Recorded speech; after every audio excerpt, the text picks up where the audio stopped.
Hey guys, Mika here, and I have a beautifully striking custom tenor size Kotaro ukulele right here. And this custom feature is very beautiful, curly sapele wood all the way around the instrument. So if we go ahead and take a look here at the front, just really nice big curls all over the front of the instrument.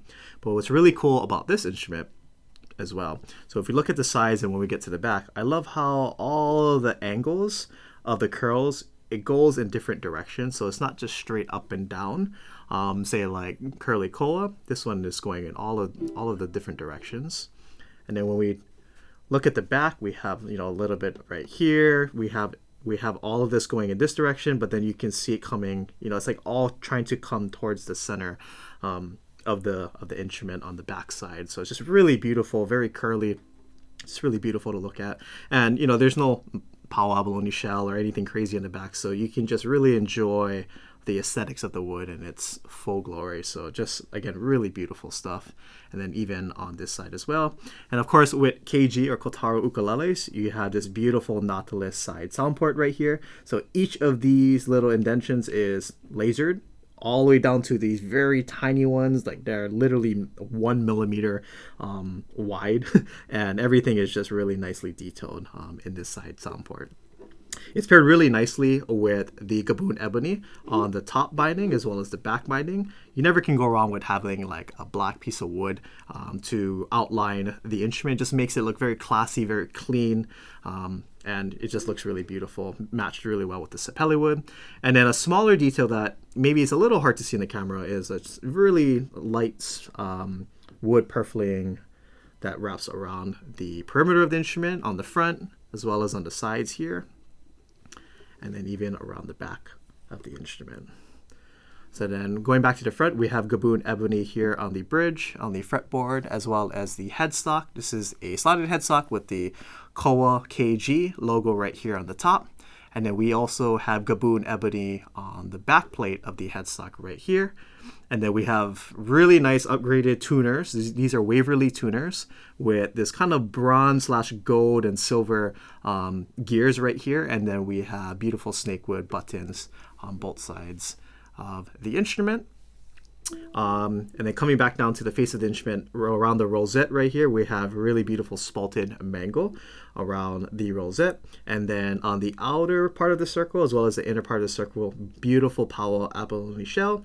And what's really cool about KG ukuleles is that, if you have like a Hawaiian curly koa model, or if you have this sapele model, you're going to have the inside binded with wood. So this one you have that gaboon ebony that's wrapped around the inside of the sound hole. So just little details like that makes it really really cool.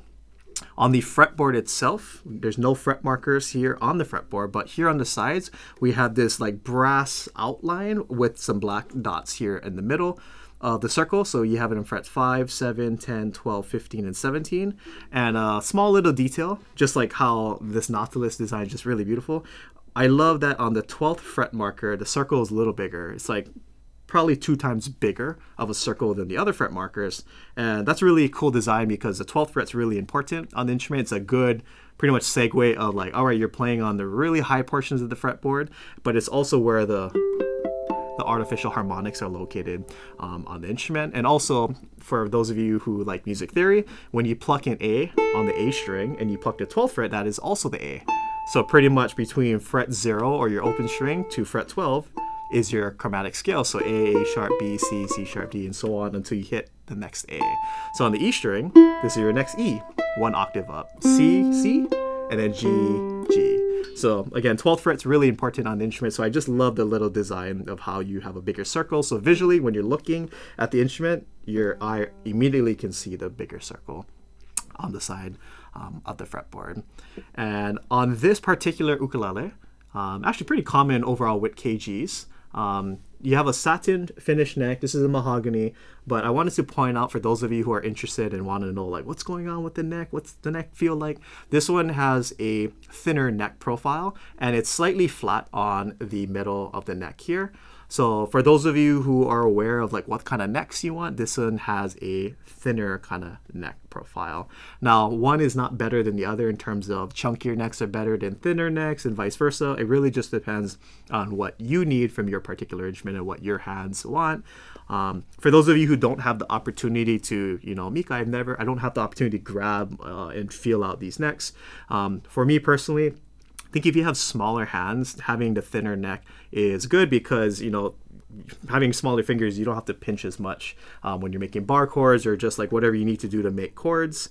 It's just easier on your hands. If you have bigger hands, and maybe you're a guitar player and you're used to grabbing, like the fretboard of a guitar, maybe you might prefer chunkier necks, so more, it sticks out more, it's rounded more. Again, it's all different for everyone, but from my experience, I usually just like the more traditional necks. But again, having the thin neck, for me, feels good for me. So that's what it looks like. Very easy to play, especially this cage ukulele. Very easy to play. It has a radius fretboard, so paired the radius fretboard with the the thinner neck profile, it's just really easy to hold down bar chords or any of these trickier chords. So it feels really nice, and the action of this instrument too is on the lower side, so I'm not afraid to make jokes about myself in terms of like I have girl hands and I can't handle ukuleles with higher kind of setup. So for me, I really don't have to press hard on this instrument, so it makes it really easy to play, and I feel like I could play this instrument for hours and my hands would be totally okay. So it's a big plus for me. So again, beautiful instrument all around. The playability of this instrument is very top tier in my opinion. And going into the sound of this, now sapele as a tone wood gears or skews more towards the warmer side. It's a part of the mahogany wood family. When I think mahogany wood, I think, more of a warmer kind of tones. So of course you're gonna get that warm mid-range kind of sound, but I love, with the fluorocarbon strings here, I love the brightness on the A string. I love the vibrato, on the higher frets.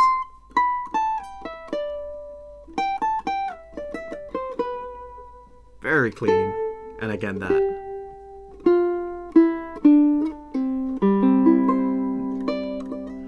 Nice vibrato and nice sustain on this instrument. When you pluck just the top G, low G, and the C strings, it gives you that nice lower end kind of resonance. The sapele wood gives it a nice, sweet, warm type of tone. And then you pair it well with the clarity of the fluorocarbon strings that it gives to the E and the A strings. You get just a really balanced instrument, so I really like it. It's a fun instrument to play. Again, the playability is really nice on this, and it just sounds really great. And again, paired with the beautiful aesthetics of this instrument, which is just really amazing, got a winner over here. So let's go ahead and give this a sound sample. Here we go.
you.